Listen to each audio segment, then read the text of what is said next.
Bismillah,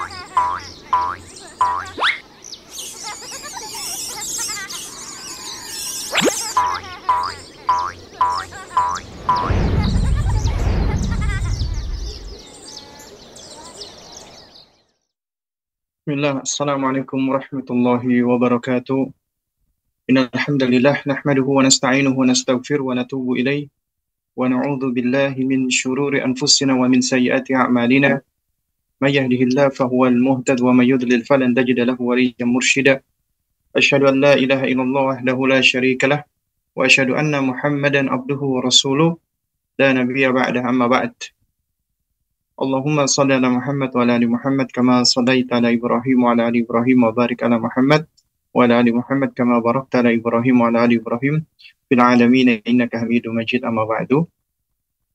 Ikhwatal kiram, para pemirsa Rosyad TV dimanapun antum berada, alhamdulillah kita bersyukur kepada Allah di pagi hari ini, di bulan yang istimewa, di bulan Ramadan, kita diperkenankan Allah untuk bisa melanjutkan kembali kajian kita ma la yasa'u atfalul muslimin jahlahu. Itu perkara-perkara yang tidak sepatutnya anak-anak kaum muslimin tidak mengetahuinya atau jahil tentangnya. Dan kita sudah sampai mengajarkan kepada anak yaitu bab tafsir, ya, surat-surat pendek.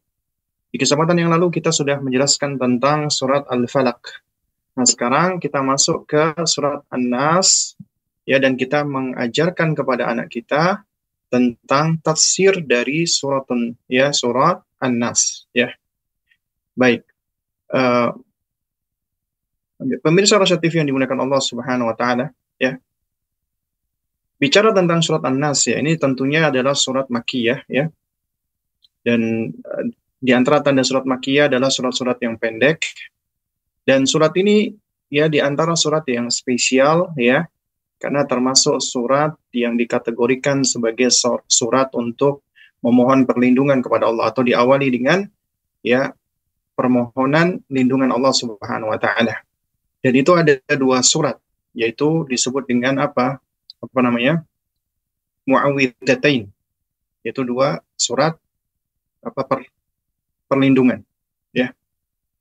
Di dalam sebuah hadis dari Nabi SAW, Nabi SAW pernah bersabda, ya, alam tara ayat unzilat, ya, alam tara ayat unzilatil lailatu lam yura mithlahunna qattun qul a'udzu birabbil falaq wa qul a'udzu birabbin nas, ya. Apakah kalian tahu, ya, ayat yang diturunkan di suatu malam yang tidak ada yang semisal dengan ayat tersebut? Ya, saking spesialnya, yaitu qul a'udzu birabbil falaq dan qul a'udzu birabbin nas, ya. Dan juga kita tahu, ya, bahwasanya surat Mu'awwidzatain ini adalah surat yang berisi permohonan perlindungan kepada Allah Subhanahu wa taala. Karenanya penting untuk kita ajarkan dan kita talkinkan agar anak kita menghafalnya. Pertanyaan yang keempat, ya, bacalah surat An-Nas dan jelaskan tafsirnya, nak. Maka surat An-Nas dan tafsirnya bunyinya, kita awali dengan basmalah, bismillahirrahmanirrahim, dengan menyebut nama Allah yang Maha Pengasih lagi Maha Penyayang. Ya, maknanya adalah dengan menyebut nama Allah, ya, bismillahirrahmanirrahim, ya, aqra'ul Qur'ana, aku membaca Al-Qur'an, ya, atau atluhu, aku bertilawah, ya. Qul a'udzu birabbin nas, ya, katakanlah aku memohon perlindungan atau aku berlindung dengan Rabb-nya manusia. Yaitu maknanya adalah katakanlah wahai Rasulullah, qul, ya, artinya ucapkan wahai Rasulullah, yaitu aku memohon pertolongan kepada Rabb pemelihara manusia dan memohon perlindungan hanya kepadanya. Nah, di dalam ayat pertama ini, ya, itu banyak sekali pelajaran. Pertama, Allah Subhanahu wa taala melalui Jibril alaihissalam yang membawa firman Allah ini, ya, Allah memerintahkan dia dengan memberikan perintah qul, ya. Qul artinya ucapkan, katakan. Ya, ini adalah kata kerja, imperatif, ya. Dan ini menunjukkan metode pendidikan talqin. Ya. Kita tahu bahwasanya surat yang pertama kali turun kepada Rasulullah adalah Iqra, bacalah, ya. Nah, lalu kemudian juga di antara surat-surat pendek yang spesial adalah surat yang dikatakan sebagai muawwidzatain ini, ya. Dan ini itu Allah Subhanahu wa taala mengawali dengan kul, katakanlah. Ini adalah mentalkin Rasulullah, ya. Kul, ucapkan, katakan. Ya, a'udzu birabbin nas. Aku berlindung dengan Rabbnya manusia. Talqin adalah salah satu metode pendidikan dan ini sangat bermanfaat. Di antara manfaat talqin ketika kita mengajarkan anak kita, ya, baik itu mereka masih kecil, ya, atau baru belajar bicara, dan kemudian ketika mereka sudah mulai berangsur termasuk orang dewasa yang mana mereka mungkin masih kesulitan untuk membaca, ya, sesuatu, maka metodenya dengan cara talqin. Di antara manfaat talqin yang pertama adalah untuk menguatkan hafalan, ya, karena dengan talqin apalagi berulang-ulang manusia akan bisa menghafal, ya, karena sesuatu yang sering diulang-ulang otomatis akan bisa terhafalkan. Makanya metode talqin metode yang dapat menguatkan hafalan. Kemudian juga metode talqin adalah metode yang bermanfaat, ya. Yang kedua adalah untuk ya, membantu atau meningkatkan kemampuan talaffuz, ya, kemampuan melafalkan atau kemampuan untuk berbicara, ya, apalagi untuk anak-anak yang memang masih dalam proses belajar bicara. Dengan talqin maka ini proses yang dapat membantu mereka mengucapkan, ya, atau talaffuz atau apa namanya, pronunciation, ya, mengucapkan dengan lebih jelas, dengan lebih tegas, ya. Nah, jadi manfaat yang kedua adalah untuk membantu keterampilan talaffuz atau keterampilan berbicara. Bisa melafalkan kata-kata dengan lebih tepat, lebih akurat. Ya, kemudian yang ketiga, manfaat metode talqin adalah untuk meningkatkan fokus. Kenapa? Karena dengan talqin anak itu akan diminta untuk mendengar terlebih dahulu kemudian mengulangi, mendengar kemudian mengulangi. Dan ilmu itu diawali dengan kemampuan mendengar, istima, ya. Karena fahmul istima, ya, kemampuan untuk bisa mendengar yang baik akan membuahkan, ya, husnul fahm, yaitu pemahaman yang juga baik, ya. Oleh karenanya ini bisa membantu meningkatkan maksud saya fokus, ya, apa. Kemudian yang keempat, metode talqin ini juga termasuk salah satu metode untuk mengajarkan adab kepada anak-anak, ya, atau ibaratnya di zaman sekarang dikatakan pendidikan karakter. Karena dengan talqin anak-anak itu dapat ditanamkan nilai-nilai adab, etika, moral, ya. Nah, apalagi dengan sesuatu yang dia baca dan dia hafalkan, ya. Terus kemudian yang kelima di antara manfaat talqin adalah untuk menguatkan bonding atau attachment. Artinya menguatkan koneksi antara pengajar dengan murid, orang tua dengan anak. Karena talqin ini melibatkan adanya kontak langsung dengan anak atau dengan murid, sehingga diharapkan akan menciptakan hubungan yang lebih erat. Nah, jadi dari ayat pertama saja, kul, itu sudah banyak manfaat yang bisa kita petik. Karena ini metode talqin, ya. Kemudian a'udzu, aku berlindung, ya. Nah, kata Ibnu Katsir rahimahullahu taala, ya, a'udzu itu adalah isti'adzah, ya. Wahya al-iltija'u ilallah wal iltisaqu, ya, bijanibihi min syarri kulli dzi syarrin wal iyadatu takunu lidaf'i syarri. Isti'adzah itu adalah iltija, yaitu kita bersandar hanya kepada Allah, kemudian kita iltisaq. Artinya kita berpegang teguh pada sisi Allah dari kejahatan, ya, makhluk yang jahat atau yang memang memiliki kejahatan, ya, min syarri kulli dzi syarrin, yaitu dari kejahatan semua yang memang dia jahat, ya. Dan yang namanya wal iyadah itu permohonan perlindungan adalah dilakukan untuk lidaf'i syar'i, ya. Lidaf'i syarri, untuk menolak kejelekan atau keburukan. Nah, dan disebutkan ya, qala ba'd ulama ya. Sebagian ulama berkata, wa yaqsudu bil isti'adati billahi an yujirahu min aduwihi. Ya. Nah, mencari perlindungan kepada Allah itu maksudnya ya berarti Allah akan melindunginya dari musuhnya. Allah ya akan menjaganya dari musuh-musuhnya. Ya. Kemudian juga apa? Wa ya'samuhu min kaidihi wa adahu. Ya. Dan juga Allah akan menjaganya dari makar dan tipu dayanya musuhnya. Nah, jadi itu adalah isti'adah, ya. Dan apa manfaat ketika seseorang itu isti'adah? Ini menunjukkan keyakinan kepada Allah. Karena dikatakan ya, bil isti'adati ya yastaikinul muslimu an-nasra 'alal a'da. Dengan kita memohon perlindungan kepada Allah, maka seorang muslim dia akan yakin akan pertolongan Allah dari musuh-musuhnya. Dia akan memiliki keyakinan karena Allah adalah An-Nasir yang Maha menolong. Dan Allah akan menolong siapa dari hambanya yang meminta pertolongan kepadanya. Dan ini adalah bentuk tawakal yang tinggi. Ya. Kenapa? Li'annal amira biha huwallahu ta'ala wahdah. Karena satu-satunya yang dapat mengatur semua urusannya itu adalah Allah semata. Ya. Nah, makanya fala yadhurru ba'du kaidul kaidin. Ya, maka tidak akan bisa memberikan madarat atau bahaya ya setelahnya, yaitu makarnya orang-orang yang memang berbuat makar. Ya.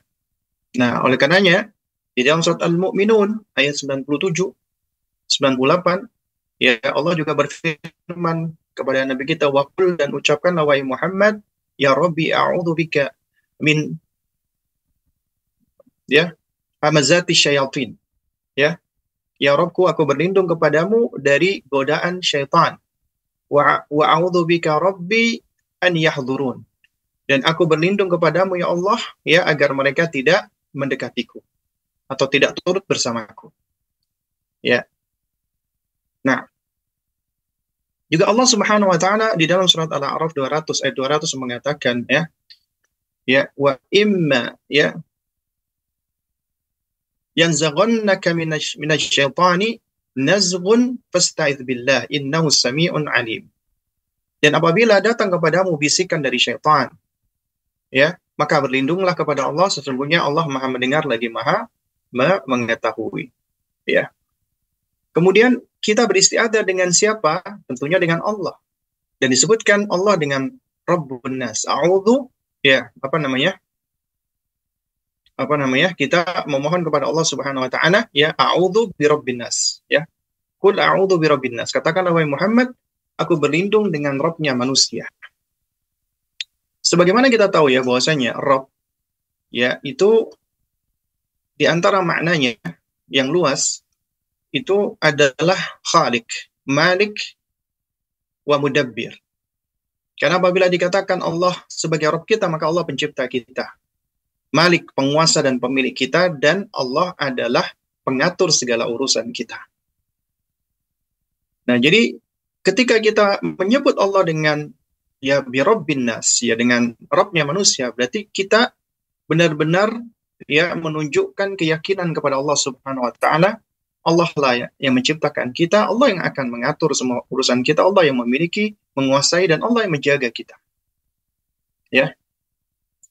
Nah, karenanya Nabi SAW ya di dalam salah satu doa yang pernah beliau ajarkan, Nabi mengatakan apa? Allahumma rabban nasi ya mudhibal ba'si ashfi anta syafi la shifaa illa anta ya la syafi illa anta shifaan la yughadir saqamah. Ya, Allahumma ya Allah, Rabbnya sekalian manusia yang menghilangkan segala kesulitan, ya, maka sembuhkanlah karena Engkau adalah yang Maha menyembuhkan, tidak ada kesembuhan kecuali darimu, ya, dan kesembuhan yang tidak akan meninggalkan sakit lagi, ya. Nah, jadi dengan kita mempelajari ya bahwasanya kita memohon perlindungan kepada Allah Subhanahu wa taala, ya Rabbun Nas, Rabbnya manusia, Ya, Allah Subhanahu wa taala adalah pencipta manusia, penguasa manusia, pemilik manusia, dan pengatur semua urusan manusia. Maka ini sebagai pengingat bahwa ketika kita memohon perlindungan kepadanya, maka tidak ada yang dapat mencederai kita kecuali dengan seizinnya. Karenanya Nabi SAW ketika memberikan nasihat kepada Abdullah bin Abbas radhiyallahu taala anhuma ketika masih kecil, adalah di antara nasihat Nabi adalah idza sa'alta fas'alillah wa idza sta'anta fasta'in billah. Apabila kamu mau meminta, nak, maka mintalah kepada Allah, dan apabila kamu memohon pertolongan, maka mohonlah pertolongan kepada Allah Subhanahu wa taala. Ya. Nah, kemudian Nabi mengajarkan kepada Abdullah bin Abbas radhiyallahu ta'ala anhum yaitu al-iman, keyakinan terutama kepada al-qadar, takdir Allah, ya, ketentuan Allah. Wa annal ummata law ijtama'at ala an yanfa'uka bi syai'in lam yanfa'uka illa bi syai'in qad kataballahu laka. Sekiranya umat ini mereka bersatu, berkumpul, berhimpun untuk memberikan manfaat kepadamu, niscaya mereka tidak akan bisa memberikan manfaat, ya. Ya, wa annal ummata law ijtama'at ala an yanfa'uka bi syai'in. Apabila mereka berkumpul untuk memberikan manfaat kepadamu, niscaya mereka tidak akan mampu memberikan manfaat kecuali apa yang telah Allah tetapkan bagimu. Wa in ijtama'u 'ala an yadurruka bi syai'in lam yadurruka illa bi syai'in qad kataballahu 'alaika. Sekiranya mereka juga berkumpul, berhimpun, bersatu, ya, berkolaborasi dalam rangka untuk memadaratkan, membahayakan, mencederai kamu, niscaya nggak akan bisa mereka mencederai kamu, melukai kamu, membahayakan kamu, kecuali apabila Allah telah menetapkannya. Ya. Nah, jadi ini menunjukkan pendidikan yang luar biasa, pendidikan untuk tunduk, ya, yakin hanya kepada Allah Subhanahu wa taala, dan ini adalah pendidikan tauhid. Makanya isti'adah, memohon perlindungan kepada Allah, itu adalah mengandung tauhidul ilmi wal amali. Tauhidul ilmi artinya meyakini Allah sebagai penolong kita. Dan tauhidul amali artinya kita meminta tolong hanya kepada Allah Subhanahu wa taala, tidak kepada selainnya. Ya. Nah, lalu kemudian ayat yang kedua adalah Malikin Nas, raja atau penguasa atau pemilik manusia. Ya. Yaitu maknanya yang berbuat kepada manusia sesuai dengan kehendaknya, yang tidak ada penguasa atau pemilik yang benar bagi mereka kecuali hanya Allah Subhanahu wa taala semata. Ayat ini, ya, para pemirsa Rosyad TV yang digunakan Allah, kata Malik ini lebih khusus daripada Rabb. Ya. Jadi Malik adalah akhassu, ya, minar Rabb. Ya, kata Malik lebih khusus daripada kata Rabb. Karena Rabb itu mencakup makna Malik. Dan Malik lebih khusus daripada kata Rabb.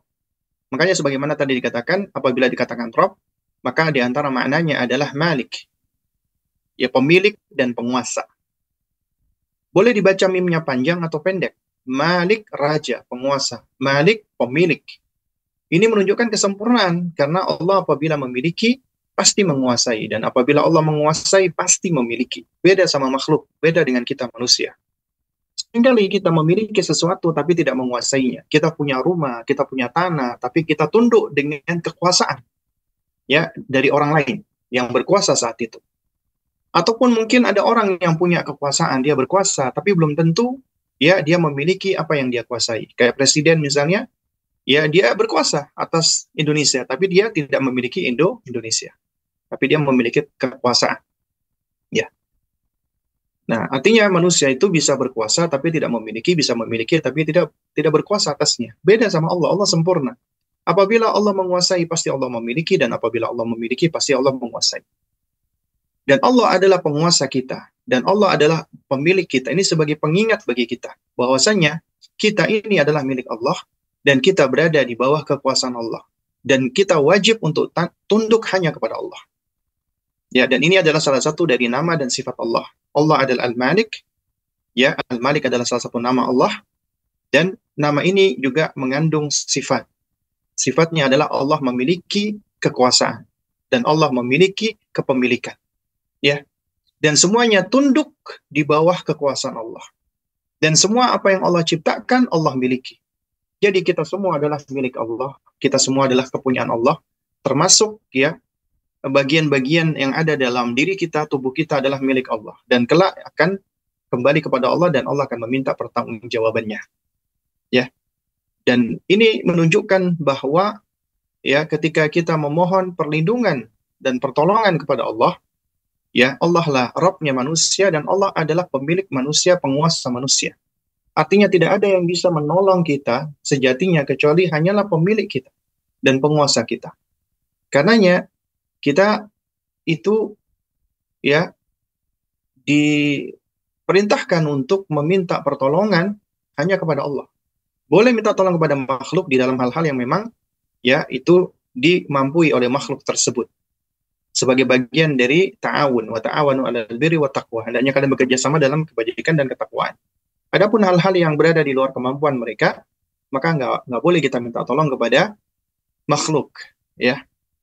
Dan ini mengajarkan ya termasuk kepada anak-anak kita bahwa Allah adalah raja dan pemilik kita. Kamu adalah milik Allah, mata kamu milik Allah, tangan kamu milik Allah, kaki kamu milik Allah, semuanya milik Allah. Allah adalah sang pemilik. Dan Allah yang menguasai semuanya.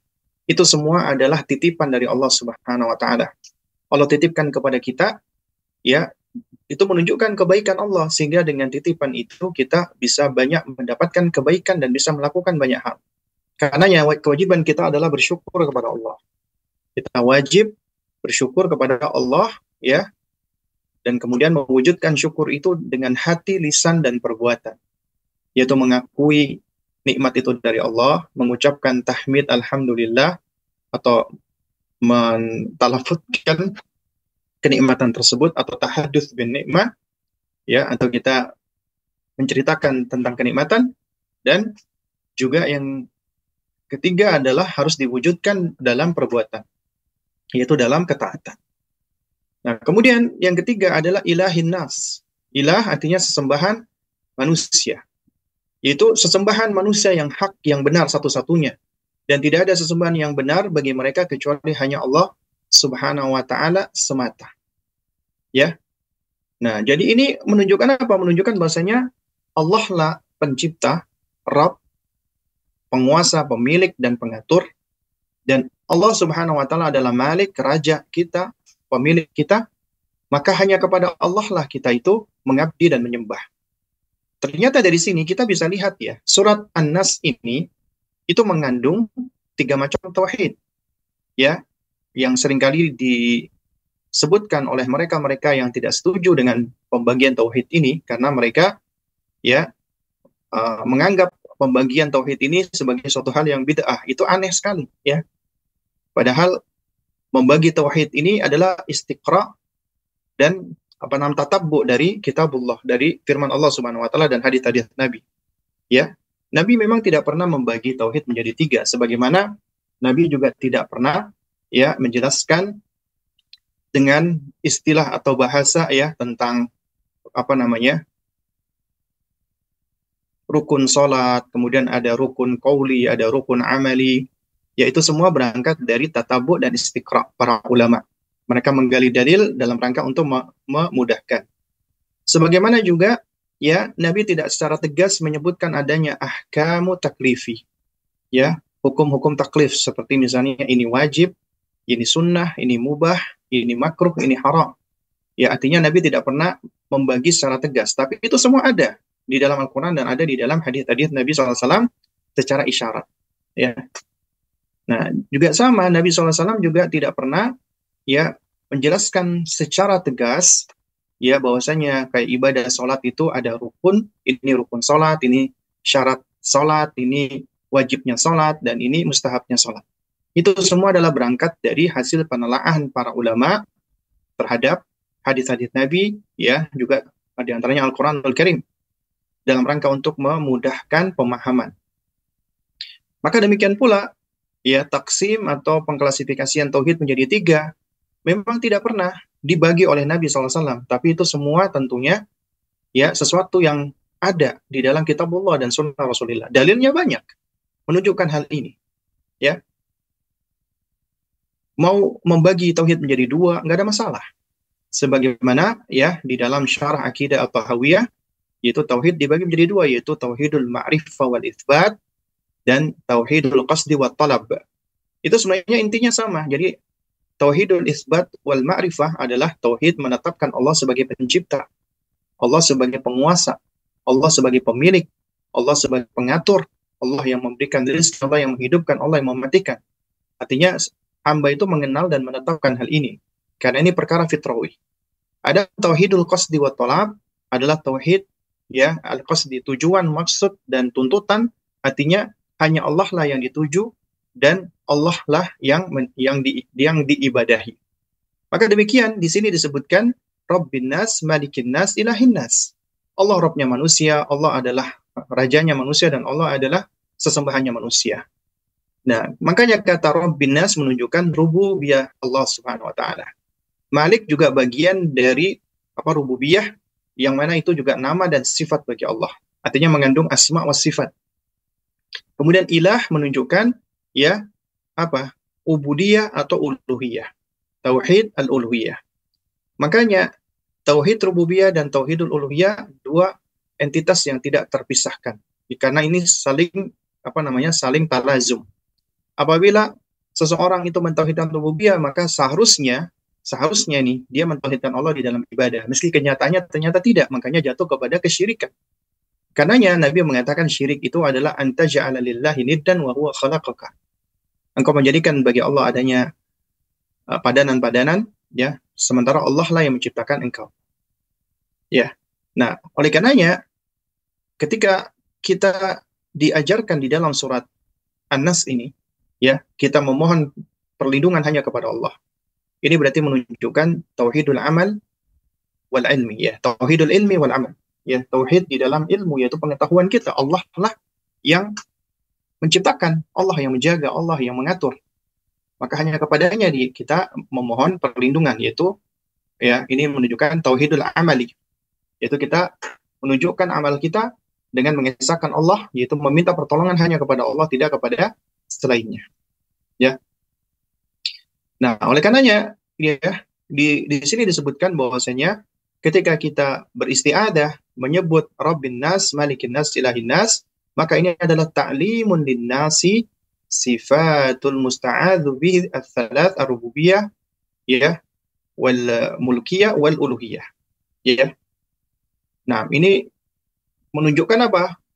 Adanya pengajaran tentang adanya tauhid rububiyah, kemudian tauhid dalam hal kerajaan dan kepemilikan, ya, yaitu bagian dari asma wa sifat, ya, dan juga tauhid al-uluhiyah, ya, yang harus ya diimani.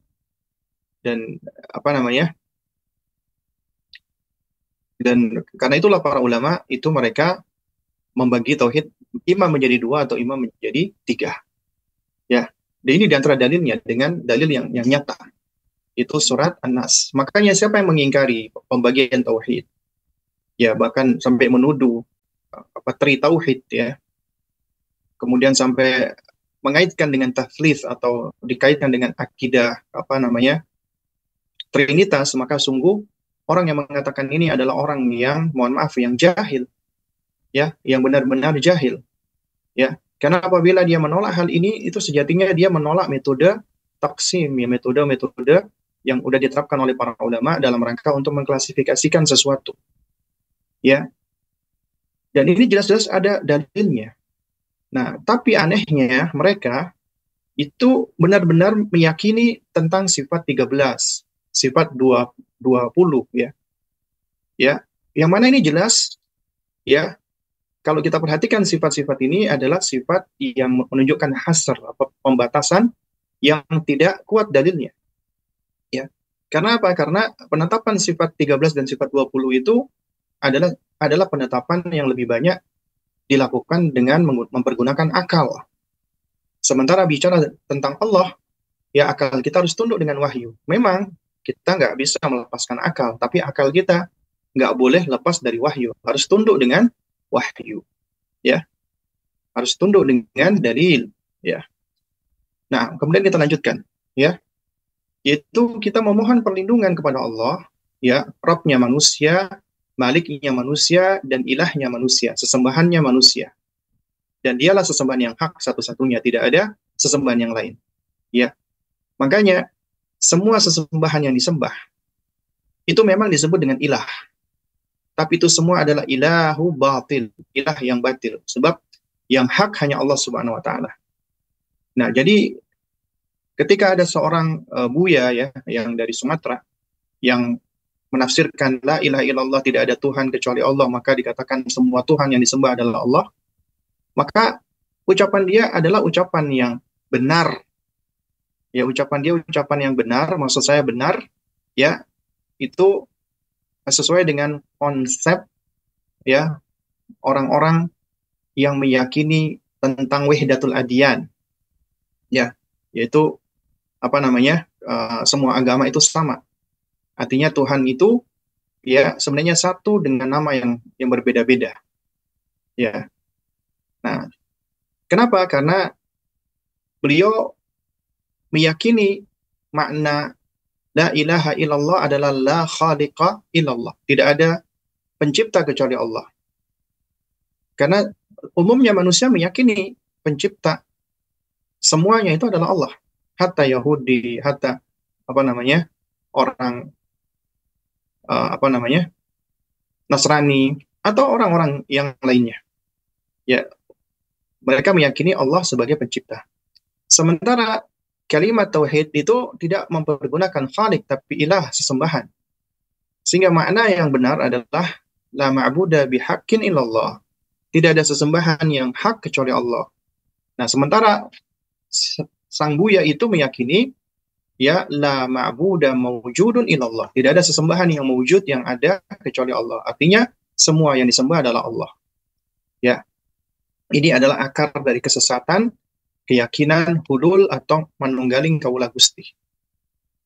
Dan tentunya ini sangat membahayakan akidah dan bisa membawa kepada kekufuran.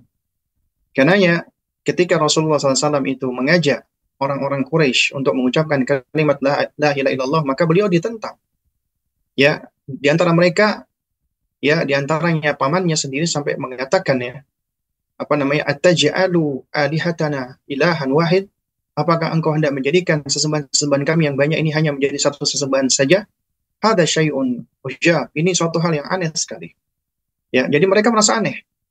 Ya, dan juga disebutkan dalam Al-Qur'an, mereka itu menyembah sesembahan-sesembahan tadi, berhala-berhala tadi. Itu sebenarnya tujuannya untuk apa sih? Ya, sebagaimana Allah sebutkan dalam surat Az-Zumar, ya, Allah mengatakan ucapan mereka, ma na'buduhum illa liyuqarribuna ilallahi zulfa. Kami nggak menyembah mereka kecuali untuk bisa mendekatkan diri kami kepada Allah dengan sedekat-dekatnya. Jadi tujuan mereka ya menyembah sesembahan-sesembahan tadi, berhala-berhala tadi, patung-patung tadi sebagai sarana wasilah untuk bisa mendekatkan diri kepada Allah. Atau ibaratnya mereka bertawassul kepada patung-patung tadi agar bisa dekat kepada Allah. Ya, makanya tawassul itu ada yang syar'i, yang dianjurkan, diperbolehkan dalam agama, ada yang bid'ah yang bersifat bid'ah, dan ada yang syirki yang bersifat syirik. Ya, makanya harus berhati-hati di dalam hal ini. Nah, karenanya surat An-Nas ini adalah surat yang sangat penting yang mengandung konsepsi tauhid, rububiyah, uluhiyah, dan asma wa sifat. Kemudian min syarri ya waswasil khannas, ya. Kemudian memohon perlindungan dari waswasnya al-khannas, yaitu setan yang bersembunyi, yaitu dari kejahatan setan yang melemparkan waswasnya kepada manusia. Ya. Nah, jadi di ayat ini ya itu Allah Subhanahu wa taala sedang memperkenalkan atau menjelaskan tentang karakteristik musuh yang sepatutnya kita berlindung darinya. Ya, dan kita perlu untuk mempelajari tabiatnya, perilakunya, dan sifat-sifatnya. Apa itu? Yaitu memberikan waswas. Ya, dan memberikan waswas ini adalah al-khannas. Siapa itu? Tentunya adalah syaitan. Ya. Dan Allah Subhanahu wa taala mengingatkan inna syaitana lakum adu fattakhidhuhu aduwa. Ya, sesungguhnya syaitan itu adalah musuh bagimu, maka jadikanlah dia sebagai musuhmu. Ya. Maka fattakhidhuhu aduwa, ya. Innama yad'u hizbahu liyakunu min ashabis sa'ir. Ya, sesungguhnya syaitan itu hanya mengajak golongannya agar masuk ke dalam golongan neraka jahanam. Ya. Nah, jadi permusuhan syaitan ini yaitu diawali dari kedengkian iblis alaihi laknatullah kepada bapak kita Nabi Adam alaihissalam dan keturunannya. Ya. Nah, dan oleh karena itu Allah Subhanahu wa taala mengingatkan kepada bapak kita Nabi Adam, "Faqulna ya Adam inna hadza aduwwun laka." Ya, Allah berkata sesungguhnya Adam ini adalah musuh bagimu, ya. Hadza aduwwun laka wa li zaujika, dan juga musuh bagi istrimu, ya. Fala yukhrijannakuma minal jannati fatashqa. Maka jangan sampai dia itu menyeret kamu keluar surga yang menyebabkan kamu menjadi celaka dan merugi. Ya. Nah, oleh karenanya di antara karakteristik musuh yang harus kita waspadai adalah musuh yang mengeluarkan waswas, yang berbuat waswas. Apa al-waswasa? Waswas itu mungkin bahasa simpelnya kita adalah bisikan, ya, hembusan suara bisikan, ya. Makanya dikatakan al-waswasatu hiya as-sautul khafid alladhi yakadu la yusma, ya, illa min at-tarfi alladhi wujiha ilaihi al-kalam. Yang namanya waswas itu adalah suara yang pelan, samar-samar, hampir tidak terdengar kecuali oleh orang yang dituju. Artinya ini bisikan-bisikan ada targetnya. Ya. Dan ini dikatakan wahwa uslubun yastakhdimuhu daiman ad-du'afa. Ya. Wal mutahayyiruna 'alal haqqi. Wal muta'amiruna 'ala ahli al-haqqi. Dan metode ini memberikan waswas, bisikan-bisikan. Ya. Ini adalah cara yang selalu digunakan oleh orang-orang yang lemah, du'afa, orang-orang yang lemah. Dan orang-orang yang menipu kebenaran, orang-orang yang bersekongkol melawan ahlil haq, orang-orang yang benar. Ya. Makanya Allah Subhanahu wa taala ketika menerangkan ya tentang ya musuh-musuhnya, ya Allah mengatakan alam tara ilal ladzina nuhu 'anil najwa thumma ya'uduna lima nuhu anhu, ya. Apakah kamu tidak melihat orang-orang yang dilarang bicara rahasia, ya, najwa itu bicara-bicara rahasia, kemudian mereka kembali kepada apa yang dilarang mereka, ya. Lalu kemudian apa? Wa yatanajawna bil itsmi wal udwani wa ma'siyatir rasul. Dan mereka itu saling membisikkan satu dengan yang lainnya tentang dosa, permusuhan, dan kemaksiatan atau kedurhakaan kepada Rasulullah Sallallahu Alaihi Wasallam. Makanya kita diajarkan ternyata memohon perlindungan dari waswas, bisikan-bisikan, dan kita diajarkan bisikan itu ternyata adalah metode dari orang-orang lemah. Karena syaitan itu sebenarnya lemah, ya. Karenanya kita nggak boleh ngajarin anak-anak kita takut dengan syaitan. Kita ajarkan mereka adalah musuh yang nyata, yang harus kita jauhi, dan mereka lemah. Sesungguhnya tipu daya mereka itu lemah. Dan kemudian Allah sebutkan waswasnya siapa? Al-Khannas. Al-Khannas itu maknanya adalah al-hurub war-ruju lil wara'i inda sima'i dzikrillah. Yaitu lari dan kembali ketika mendengarkan zikrullah. Ya. Kenapa? Dzalika anna sautal batil la ta'thira lahu ma'a dzikrillah. Karena demikian itu ya, dikarenakan suara kebatilan, suara kesesatan, suara penyimpangan itu tidak akan memberikan pengaruh apabila dibandingkan dengan zikrullah. Apabila disandingkan dengan menyebut nama Allah Subhanahu wa taala. Nah, kemudian di ayat berikutnya, ya, jadi setelah menerangkan waswas maka ditegaskan kembali yaitu alladzi yuwaswisu fi sudurin nas, yaitu yang membisikkan ke dalam dada manusia. Apa yang dibisikkan? Tentunya kejahatan. Maknanya adalah memasukkan waswasnya ke dalam hati manusia. Ya. Nah, sungguh alangkah indahnya ucapan ya. Ada ulama yang mengatakan bahwasanya mithalul qalbi mithalul hasad. Ya, perumpamaan hati itu seperti benteng, ya. Dan wasyaitanu aduwwu yuridu an yadkhulal khusr. Dan setan itu adalah musuh yang ingin memasuki benteng, ya. Kemudian apa namanya? Fayamlikuhu. Kemudian dia ingin menguasainya, ya. Dia ingin memilikinya, ya. Apa namanya? Wa yastaula alaihi, dan kemudian dia ingin menguasainya. Itulah setan. Jadi hati itu seperti benteng. Setan itu musuh yang ingin memasuki benteng untuk menguasai dan merebutnya, ya. Dan seseorang tidak akan bisa menjaga dan melindungi benteng dari musuhnya kecuali dengan menjaga apa? Dia harus menjaga, ya, dikatakan apa namanya? Bihirasati abwabil hasan, yaitu dengan menjaga melindungi pintu-pintu benteng, ya. Pintu-pintu masuknya dan tempat-tempat keluarnya, ya. Maka siapa yang tidak menjaga pintu-pintunya, maka dia tidak akan mampu untuk menjaga dan melindungi bentengnya. Oleh karenanya, menjaga hati dari bisikan-bisikan syaitan adalah wajib. Dan itu merupakan kewajiban pribadi bagi setiap hamba, ya, bagi setiap muslim. Ya, dan apa yang tidak dapat diraih kecuali dengan hati, maka ia juga wajib. Dan nggak mungkin seseorang itu bisa menolak setan kecuali dengan mengetahui pintu-pintu masuk setan. Maka mengetahui pintu-pintu masuk setan adalah wajib. Dan pintu-pintu masuknya setan itu banyak. Ya, tapi umumnya tidak lepas dari dua, yaitu syubhat dan syahwat. Di antara contoh pintu masuk setan adalah apa? Al-ghadab, marah. Ya, karena Nabi SAW itu pernah menasehatkan kepada sahabat yang lagi marah, lagi emosi untuk mengucapkan a'udzubillahi minasyaitonirrajim.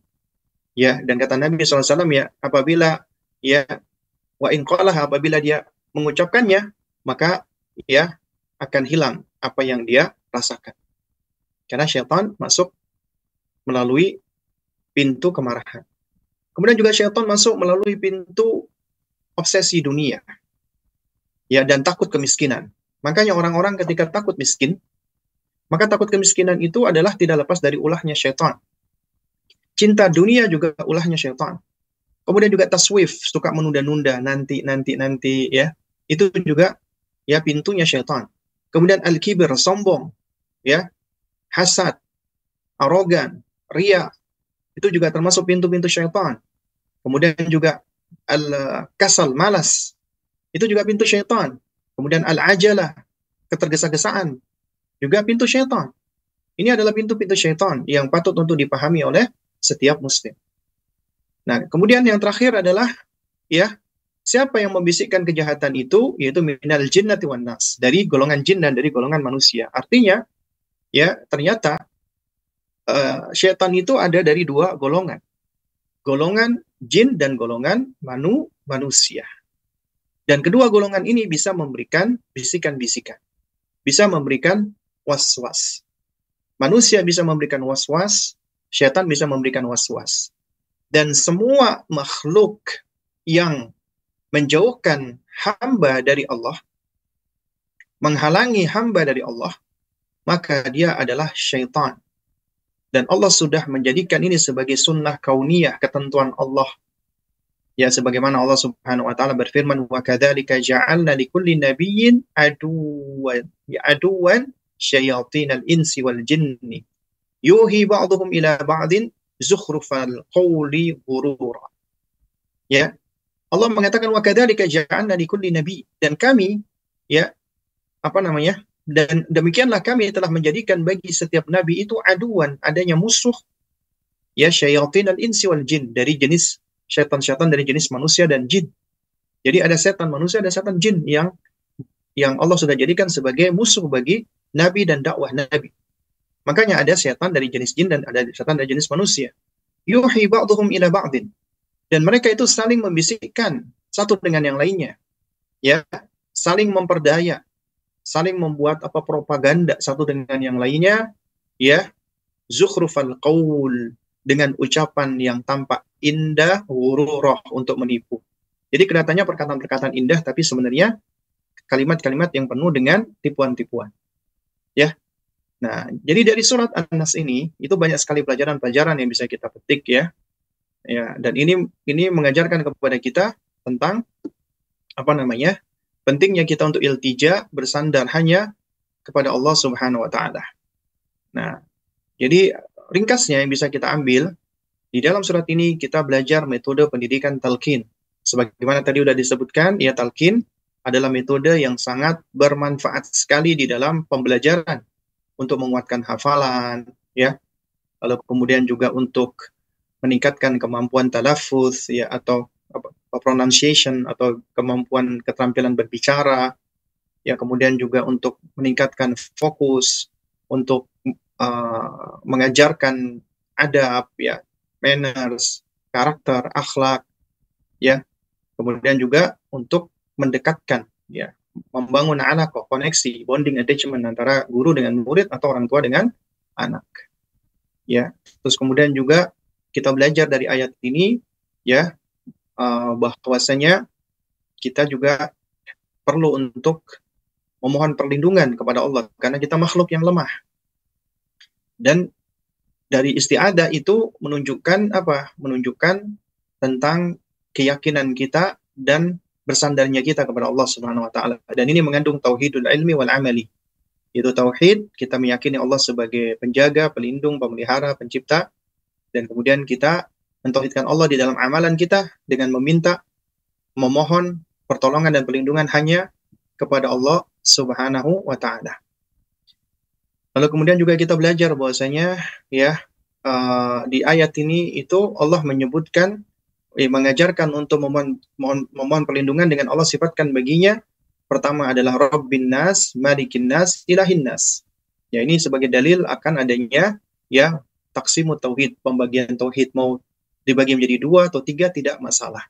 Karena esensinya atau substansinya adalah sama. Ya, yang penting adalah kita mentauhidkan Allah Subhanahu wa taala. Tauhid di dalam ma'rifah, di dalam pengenalan kita, ya, tentang Allah dalam hal perbuatan dan sifat-sifatnya, dan tauhid di dalam perbuatan atau amalan kita, ya. Nah, ini juga menunjukkan apa? Menunjukkan apa namanya? Bahwa ayat ini itu tidak lepas dari yang namanya tauhid, ya, dan itu adalah substansi, ya, esensi dan fondasi, ya.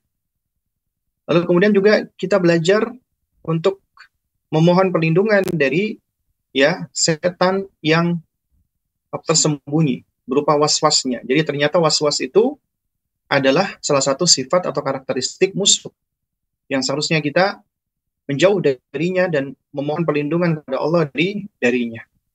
Dan kita perlu untuk mengetahui bagaimana apa perilakunya, bagaimana sifatnya, bagaimana metodenya, ya, agar kita bisa apa namanya? Terjaga dari kejahatannya. Dan waswas itu adalah metodenya makhluk yang lemah. Ya, makanya dia mempergunakan metode dengan bisikan-bisikan, suara yang samar, yang tidak terdengar, ya. Ya, kecuali oleh orang-orang yang memang menjadi targetnya. Dan ini adalah orang-orang yang lemah yang memang menginginkan untuk menipu kebenaran dan bersekongkol melawan, ya, ahlil haq, ya. Nah, dan kemudian dikatakan al-khannas, yaitu adalah mereka yang lari dan kembali ketika mendengar zikrullah. Ya, karena apa? Karena ternyata suara kebatilan, suara kejahatan, kesesatan itu tidak ada pengaruhnya, ya, jika diiringi dengan zikrullah. Makanya ketika kita mendapatkan was-was, maka bertawudz, mohon perlindungan kepada Allah Subhanahu wa taala. Dan kemudian, ya, biasanya mereka akan membuat was-was sehingga menimbulkan keraguan-raguan di dalam hati. Dan hati itu ibarat benteng yang harus dijaga, terutama pintu-pintunya. Dan setan punya beberapa pintu untuk bisa, ya, menguasai hati kita, yaitu dari, ya, marah, obsesi dunia, takut miskin, suka nunda-nunda, sombong, riya, hasad, malas, suka gerusa-gerusu atau tergesa-gesa, ya, dan seterusnya. Kemudian yang terakhir adalah ternyata setan dari jenis jin dan manusia, ya, dan semua makhluk yang menentang Allah dan menjauhi Allah, ya, maksudnya mengajak untuk menjauhi Allah, maka itu adalah syaitan. Nah, Kemudian ada pertanyaan, apakah saya trauma Ustadz ketika melihat sosok ayah saya yang jahat, karena setiap kali melihat ada kesamaan pada pasangan saya jadi ingat sosok ayah saya yang jahat kepada ibu saya yang membuat saya takut. Saya tidak mau bodoh seperti ibu saya yang sampai detik ini bertahan dengan lelaki jahat. Saya pernah dengar kalimat ibu, tunggu nanti di akhirat akan saya tuntut. Dan saya tidak mau seperti ibu, untuk apa bertahan? Qadarullah saya 2 kali gagal mempertahankan rumah tangga. Jika benar ada trauma, karena melihat sosok jahat di rumah setiap hari, bagaimana menyembuhkan trauma itu? Dan inikah dampak pada anak yang ketika orang tua mempertahankan rumah tangga yang tidak sehat, tidak mau bercerai karena alasan anak. Nah, betul ya. Jadi di antara tujuan menikah itu adalah untuk mendapatkan sakinah, ketenangan. Ya, baru kemudian setelah itu Allah akan mengkaruniakan kepada kita mawaddah warahmah. Karenanya apabila di dalam rumah tangga itu tidak ada ketenangan, maka kita perlu mengevaluasi rumah tangga kita. Ya, karena umumnya rumah tangga yang tidak sehat itu sebenarnya tidak keluar dari 2 akar masalah. Pertama, rumah tangga yang tidak dibangun di atas keikhlasan karena Allah. Jadi rumah tangga ya itu bukan benar-benar karena Allah, tapi karena tendensi-tendensi lain, tujuan-tujuan lain. Mungkin tujuan dunia atau yang lainnya, ya. Yang kedua adalah rumah tangga yang dibangun tidak di atas dasar ilmu. Artinya ya kedua-duanya atau salah satunya mereka membangun rumah tangganya dengan kejahilan, akhirnya mereka tidak saling menunaikan hak dan mereka saling menganiaya dan menzalimi satu dengan yang lainnya. Dan di dalam rumah tangga itu ada upaya untuk saling memenuhi hak dan kewajiban. Apabila hak dan kewajiban itu tidak dipenuhi, maka tentunya akan hilang pula ya sakinah atau ketenangan yang ada di dalam rumah. Siapapun dari suami atau istri ketika haknya tidak dipenuhi, maka dia boleh berpisah dengannya. Karena apabila dipertahankan, dikhawatirkan akan lebih banyak menimbulkan kemadaratan. Karenanya apabila Anda, yaitu sang penanya, ya, itu merasa trauma, karena ya ini adalah suatu hal yang menjadi kausalitas ya, atau sunnah kauniyah Allah. Artinya ketika kecil mungkin kita melihat kekerasan yang dilakukan oleh orang tua kita, ya, ayah atau ibu kita, ya, akhirnya mempengaruhi kejiwaan kita. Akhirnya kita menjadi trauma. Akhirnya ada wanita-wanita yang takut dengan laki-laki gara-gara melihat kejahatan ayahnya. Kita nggak bisa pungkiri ini adalah ayah yang zalim. Ya, ayah yang pengkhianat karena mengkhianati amanat Allah. Tapi yang patut kita pahami bersama adalah ya, seburuk-buruk dan sejelek-jeleknya ayah kita, tetap dia adalah ayah yang menghadirkan kita di muka bumi ini. Dan kehidupan itu adalah nikmat Allah yang pertama dan yang besar, yang sepatutnya harus disyukuri. Tadinya kita belum menjadi sesuatu apapun, kemudian Allah menjadikan kita sesuatu, yaitu menjadi manusia. Dan kemudian memang Allah uji kita. Dan disinilah letak ujian tersebut. Karena anak-anak ada yang diuji dengan orang tuanya, orang tua ada yang diuji dengan anaknya, suami diuji dengan istrinya, istri diuji dengan suaminya, dan seterusnya. Dan Allah Subhanahu wa taala sudah menjadikan ini sebagai sunnah kauniyah. Wa ja'alna ba'dakum li ba'din fitnah atasbirun. Kami menjadikan kalian satu dengan yang lainnya sebagai cobaan, dan maukah kalian bersabar? Ya, maukah kalian bersabar? Dan tentunya yang namanya sabar itu bukan artinya ya kalau kita dipukul kita sabar. Ya, artinya kita menerima begitu saja. Itu malah artinya kita tidak bersyukur kepada Allah. Kenapa dikatakan tidak bersyukur? Sebab tubuh kita milik Allah, bukan milik kita, bukan milik suami kita. Kalau tubuh kita disakiti dan dipukuli, kita nggak boleh diam, kita harus membela. Karena tubuh kita punya hak.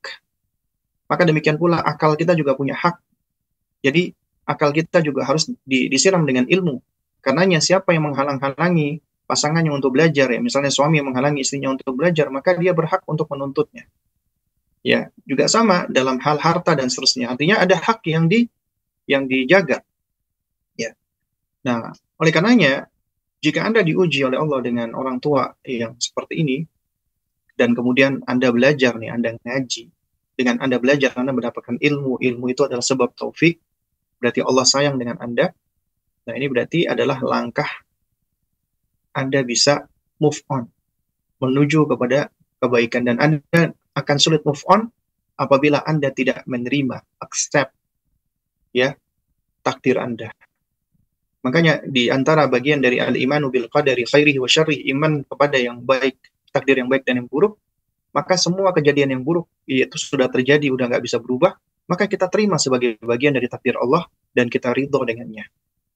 Dan kita ya belajar dari ketentuan tersebut ya bahwa kita itu tidak dideterminasi dengan sesuatu yang telah terjadi karena Allah memberikan kita kesempatan. Kesempatan saat ini ketika kita masih menghirup nafas adalah kesempatan kita masih bisa berubah. Kesempatan kita bisa menjadi lebih baik, kesempatan kita untuk bisa menjadi hamba atau individu pribadi yang lebih bermanfaat dan seterusnya. Dan kita belajar ketika ada keburukan dan kejelekan yang kita alami, kita tidak akan mengulanginya. Nah, ini seharusnya demikian. Dan ini tidak lepas dari ilmu. Ya.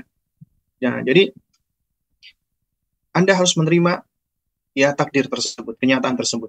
Ya. Masa lalu Anda. Kemudian ada yang kedua, belajar untuk berupaya memaafkan. Karena apabila nggak memaafkan, sulit untuk move on. Ya, maka Anda belajar untuk memaafkan ayah Anda. Sejelek apapun dia, seburuk apapun, maka belajar untuk maafin dia. Karena tetap dia adalah ayah Anda yang menjadi sebab hadirnya Anda di muka bumi. Memang berat. Tapi di dalam pemaafan itu ada kemuliaan. Ya. Dan di dalam pemaafan itu, ya, insya Allah akan mengandung banyak kebaikan-kebaikan. Ya, maka Anda belajar untuk memaafkan. Meskipun sulit untuk Anda melupakan. Karena yang namanya memaafkan itu nggak mesti harus melupakan keburukan dan kejahatan. Ya bisa jadi itu akan melekat di dalam memori kita. Sulit untuk kita lepaskan dan kita hilangkan. Tapi kita setidaknya at least bisa memaafkan. Ya. Karena dengan memaafkan itu hati kita akan lebih lapang, akan lebih lega. Kita udah nggak lagi terkungkung ya dengan perbuatan orang tua kita atau ayah kita di masa lalu. Ya. Nah, terus kemudian yang berikutnya lagi adalah ya kita terus belajar dan berusaha untuk bisa move on dengan cara apa? Dengan cara kita banyak iltija, ya bersandar kepada Allah, minta tolong kepada Allah, ya mohon kekuatan dari Allah Subhanahu wa taala, ya dan seterusnya, ya. Dan kemudian juga terus belajar, jangan pernah berhenti belajar dan terus banyak minta pertolongan kepada Allah Subhanahu wa taala. Kemudian cari circle yang baik, cari circle yang bisa menyokong dan mendukung kita. Ya, lalu kemudian juga jika itu juga mempengaruhi kita dalam muamalat dengan suami kita, maka kita pun juga harus belajar untuk bisa membangun mindset suami kita bukanlah ayah kita. Dia adalah individu yang berbeda. Dia nggak sama dengan ayah kita. Dia punya kelebihan dan dia juga punya kekurangan. Ya, maka bangun mindset itu. Ya, karena dia adalah dua entitas yang berbeda. Ya, dan jangan biarkan Anda dimakan oleh prasangka Anda dan itu akan dimasuki oleh syaitan. Ya. Sehingga syaitan akan membuat kita menjadi takut, was-was dan seterusnya. Dan selalu berusaha untuk mengingat-ingat baik suami dan berusaha untuk memperbaiki hubungan dengan suami. Ya. Dan insya Allah yang namanya trauma itu kan ya adalah sesuatu ibaratnya memar ya hasil dari hantaman. Apabila itu terjadi di fisik kelihatan, tapi apabila itu terjadi di jiwa memang nggak kelihatan, makanya seringkali diabaikan. Tapi semua ya penyakit itu bisa sembuh, ya asalkan kita berusaha untuk mengobati dan menyembuhkannya. Nah, di antara yang untuk bisa mengobati itu adalah apa? Adalah kita move on tadi, ya kita tidak tenggelam ke dalam keburukan masa lalu, ya kita tidak berusaha untuk mengungkit-ungkit kejadian-kejadian atau kejahatan di masa lalu meskipun sulit bagi kita untuk melupakannya. Jadi kita belajar untuk move on. Karena kesempatan yang Allah berikan adalah saat ini. Ya, maka gunakan saat ini dengan sebaik-baiknya. Ya Allah taala alam bisawab ya. Mungkin apa yang disampaikan ini dapat memberikan manfaat, tentunya yang benar datangnya dari Allah, yang batil datangnya dari diri saya pribadi. Aqulu qouli hadza wa astaghfirullah li wa lakum subhanakallahumma wa bihamdik asyhadu an la ilaha illa anta astaghfiruka wa atubu ilaik. Wassalamualaikum warahmatullahi wabarakatuh.